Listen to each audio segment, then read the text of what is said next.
일 중심의 사람이 있습니다. 또 한 부류는 관계 중심의 사람이 있습니다. 어느 것이 더 중요할까요? 일 중심입니까? 관계 중심입니까? 여기에 대해서 분명히 여러분 마음속에 이러저러한 생각이 있을 수 있습니다만은 일 중심도 굉장히 중요합니다. 그러나 성경에서는 더 중요하게 여기고 있는 것이 있는데 관계 중심입니다. 예수님께서 가장 큰 계명이 어떤 것입니까? 라는 질문에 대해서 답변을 해 주실 때에 큰 계명이 있다라고 말씀을 하셨습니다. 그 큰 계명은 바로 하나님을 너의 마음을 다해서 목숨을 다하고 성품을 다해서 사랑하고 그와 같이 내 이웃을 사랑하라고 말씀을 하셨죠. 무슨 말씀이냐 하면 우리의 삶은 결국 하나님과의 관계 그리고 이웃과의 관계로 만들어진다라고 하는 것입니다. 야고보 사도는 회당에 예배하러 들어오는 성도들 중에서 가난한 이웃을 차별하는 이와 같은 경우를 통해서 바른 인간관계의 교훈을 말씀을 하고 있습니다. 그런데 이 말씀이 중요한 이유가 있습니다. 왜 이 말씀이 엄청 중요하냐면은 우리가 지키고 있는 것이 최고의 법이기 때문에 그렇습니다. 어기면은 최고의 법을 어기는 것이 되기 때문에 그래서 이 말씀이 중요합니다. 먼저 1절 말씀을 같이 한번 읽습니다. 시작. 내 형제들아 영광의 주 곧 우리 주 예수 그리스도에 대한 믿음을 너희가 가졌으니 사람을 차별하여 대하지 말라. 너희가 예수님을 나의 주님으로 믿고 있느냐? 그렇다면 사람을 차별하지 말라. 왜 우리가 이웃을 차별합니까? 안타깝게도 예수님을 주인이라고 교회의 머리라고 주님이라고 부르기만 하지 실제로는 주님으로 또 주인으로 인정하지 않는 신앙 때문에 그렇습니다.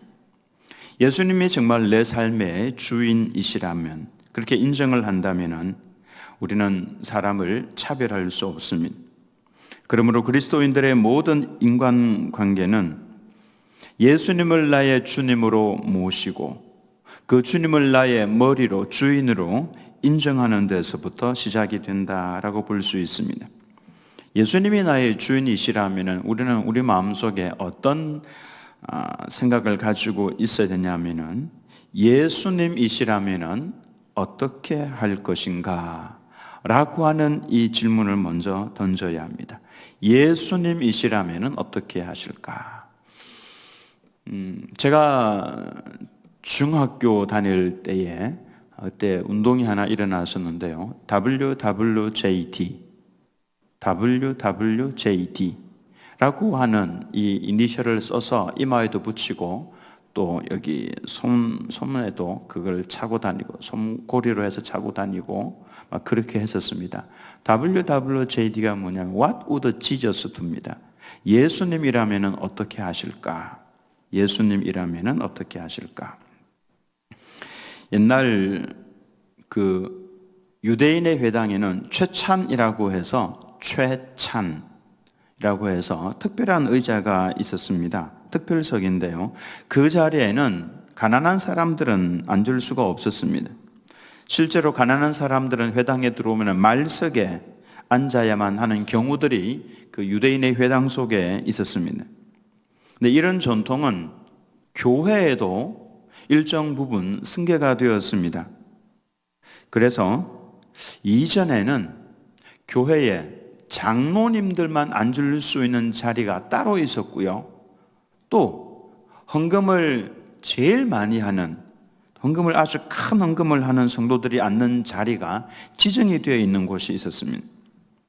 이때 만약 가난한 성도가 교회로 들어와서 모르고 그 자리에 앉으려고 한다. 그러면 만약에 여러분들이 안내자의 역할을 하고 있다. 그러면은 여러분들은 어떻게 할 것 같습니까? 장로님들이 앉아야 될 자리가 따로 있었어요. 이렇게.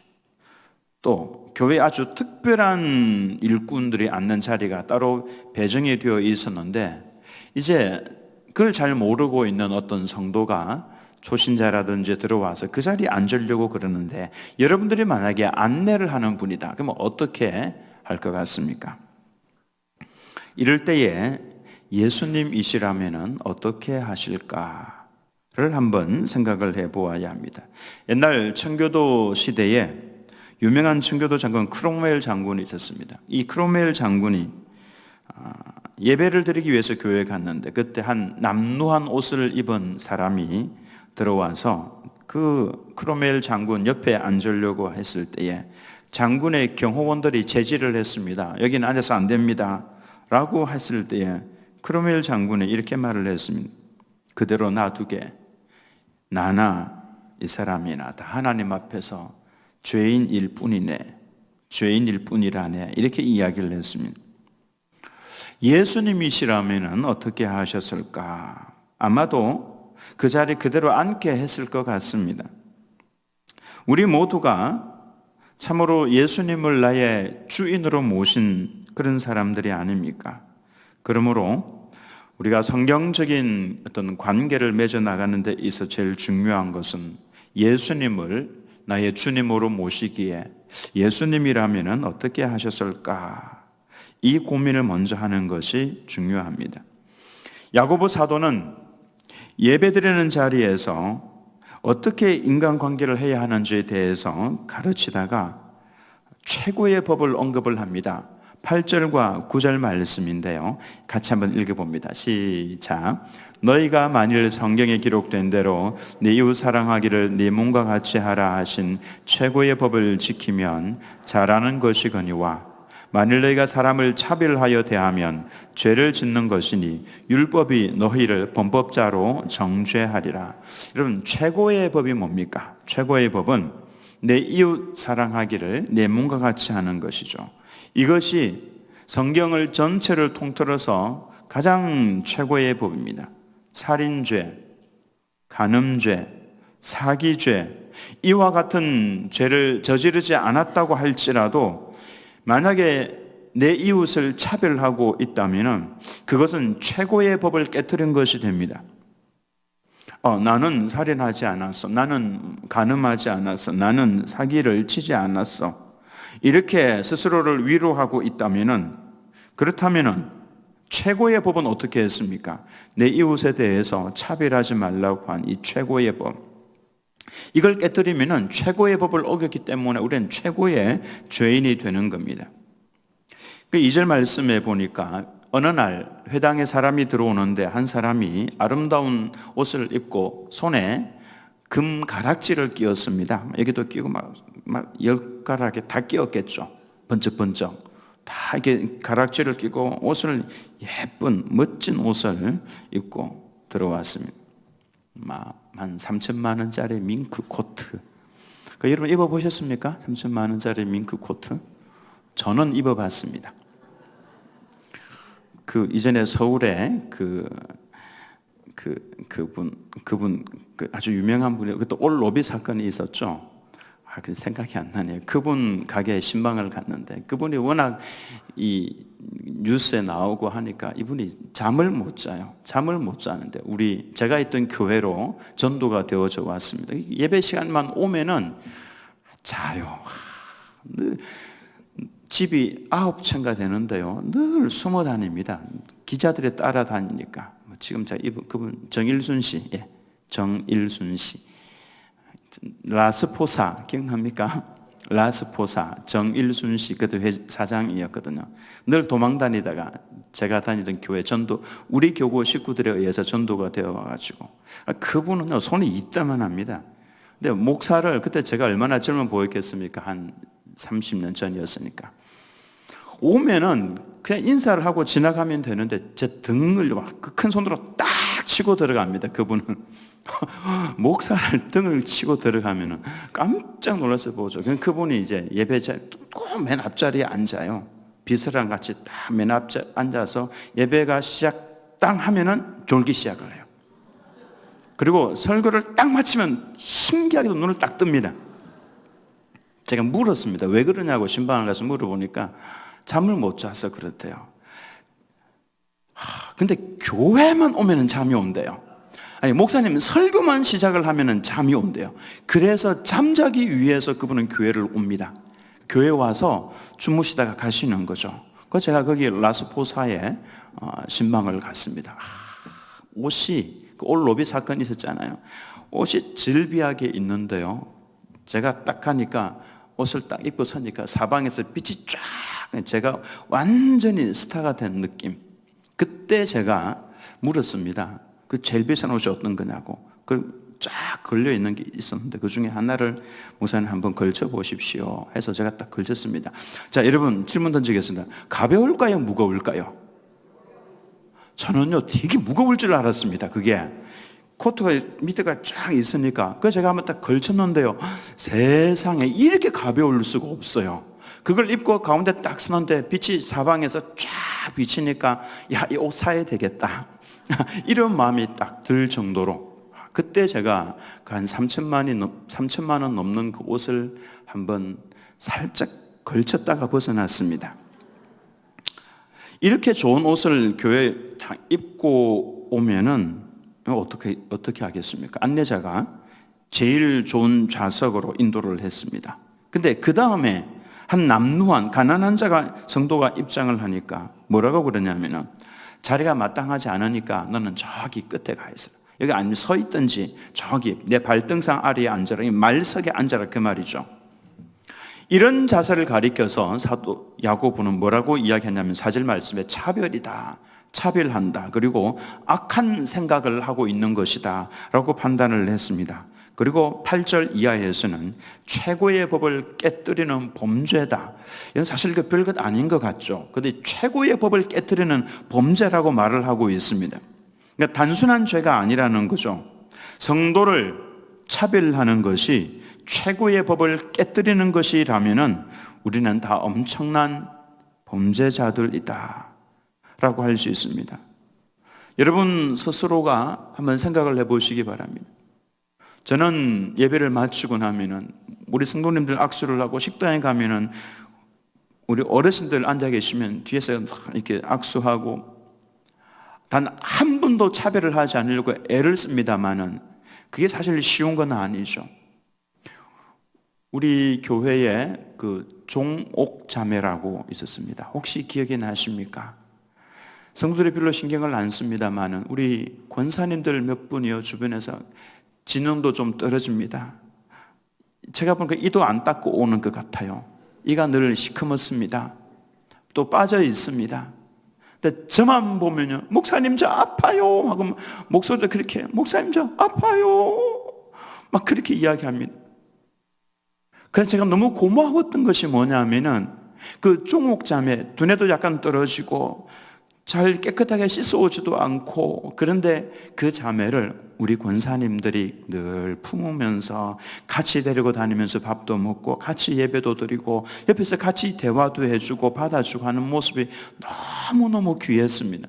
차별하지 않는 거거든요. 그게 하나님 나라에서 얼마나 큰 일인가, 이런 생각을 말씀을 준비하면서 해보았습니다. 지금 홀로 있는 것이 너무 힘드니까 이제 오빠가 집에 있게 하려고 데리고 가서, 주일날 제가 안 보이니까 가슴이 너무 아파요. 어디 갔냐고 전주에 물어보니까 오빠가 데리고 갔더라고.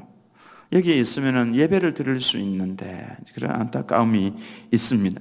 그러니까 우리는 차별을 해서는 안 된다라고 하는 것이죠. 이 의식을 가지고 있어야 합니다. 이웃 사랑이 최고의 법. 또 왜 그렇습니까? 그 답은 간단합니다. 하나님께서 최고 가치를 두고 있는 것이 바로 이웃 사랑이기 때문에 그런 것이죠.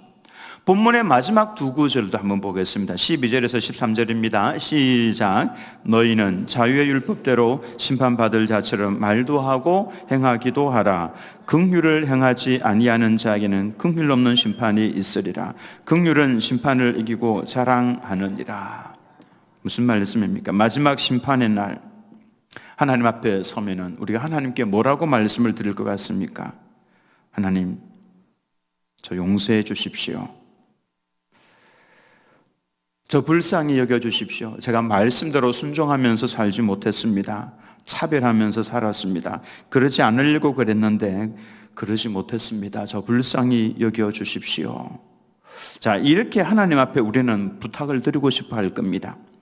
근데 그때 주님께서 나를 불쌍히 여겨주시려면, 나를 용서해 주시려면 우리가 어떻게 살아야 하는가를 말씀을 해주고 있습니다. 자, 이 말씀은요, 사실 주기도문 속에 나옵니다. 예수님께서 가르쳐 주신 기도인데요. 우리에게 같이 읽어봅니다. 시작. 우리가 우리에게 죄 지은 자를 사하여 준 것 같이 우리 죄를 사하여 주시옵고, 내가 형제를 긍휼히 여겨야 합니다. 내가 형제를 불쌍히 여겨야 심판날 마지막 그날에 하나님께서 나를 불쌍히 여기시고 나를 긍휼히 여기시겠다. 바로 그 말씀입니다. 내가 은혜를 받았으니까 은혜 베푸는 삶을 살아야 하고, 그래야 나도 계속해서 하나님의 은혜를 받으면서 살아갈 수 있다는 말씀이죠. 이 말씀은 굉장히 중요합니다. 내가 하나님으로부터 긍휼을 받아서 구원을 받았다면 이제 나도 다른 사람을 긍휼히 여겨야만 나도 하나님으로부터 계속해서 용서를 받을 수 있는 것이지, 그렇지 않으면 나도 용서를 받지 못한다라고 하는 것을 알아야 합니다. 그래서 이걸 보여주는 것이 바로 1만 달란트 빚진 자입니다. 탕감을 받았죠. 나가서 100데나리온 빚진 자, 100데나리온, 그러면은 100데나리온은요, 노동자가 3개월 동안 일을 하면 받을 수 있는 돈입니다. 큰 돈이죠. 근데 1만 달란트는 비교가 되지 않을 정도로 어마어마한 돈입니다. 1만 달란트를 탕감을 받았으면 자신에게 100달란트 빚진 자를 탕감을 해주는 것이 당연하죠. 내가 용서받았으니 너도 용서해 주라, 이게 흘러가야 되는데, 만약에 용서를 해주지 않고 그 사람이 용서 안 해줬죠. 끌고 감옥에 집어넣었더니 왕이 뭐라고 그럽니까? 그래? 1만 달란트 내가 탕감해 준 거 다시 받아야 되겠어. 이게 영적인 원리입니다. 이게. 그래서 우리는 반드시 용서를 해 주어야 합니다. 내가 하나님에게서 용서를 받았기 때문에 나도 다른 사람을 용서해 주어야 하나님으로부터 나는 계속해서 용서를 받을 수 있다. 그래서 용서하라, 이것이 최고의 법이다라고 하는 것입니다. 만약에 내가 다른 사람을 용서하지 않으면 나는 최고의 법을 어기는 것이 됩니다. 최고 악질인 사람이 되는 겁니다. 오늘 학습을 받고 세례를 받는 우리 성도님들은 예수님을 믿는 성도들이 가장 염두에 두어야 할 법이 바로 사람을 긍휼히 여기는 마음이다라고 하는 것을 꼭 기억하시기 바랍니다. 이 속에 모든 것이 다 들어가 있습니다. 우리의 속이 너무 좁아서 그 순간 긍휼히 여기지 못할 수 있습니다. 불쌍히 여기지 못할 수 있고요, 막 정죄할 수 있습니다. 그러나 하나님께서 약간의 시간을 두면서 말씀을 하시죠. 야, 너 그러면 안 돼. 내가 언제 그렇게 했니? 내가 너 용서해 주지 않았니? 너도 용서를 해 주어야 돼. 너도 불쌍히 여겨 주어야 돼. 너도 긍휼히 여겨 주어야 돼. 주님께서 말씀을 하신다, 그 말씀입니다. 그때는 하나님 앞에 엎드려서 용서를 구해, 하나님 제가 잘못했습니다. 조금 전엔 제가 너무 분노해서 참지 못했지만, 그러나 이제 주님의 말씀을 듣고 회개합니다. 제가 마음을 더 넓히겠습니다. 긍휼히 여기겠습니다.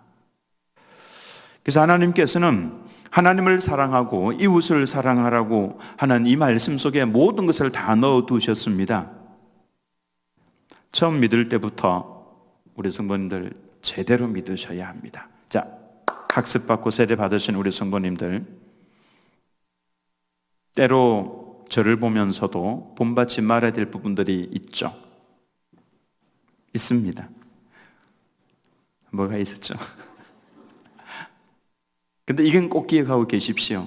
최고의 법은 사람을 불쌍히 여기는 겁니다. 사람을 긍휼히 여기는 겁니다. 그가 미안하다고 용서해달라고 할 때는 마음을 넓히셔서 그건 무조건 받아주십시오.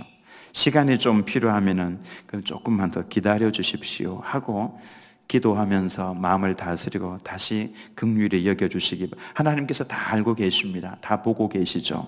그래서 저는 우리 이번에 학습을 받고 세례 받으시는 분들이 또 입교를 하는 분들이 예수님을 믿되 제대로 믿으셨으면 좋겠습니다.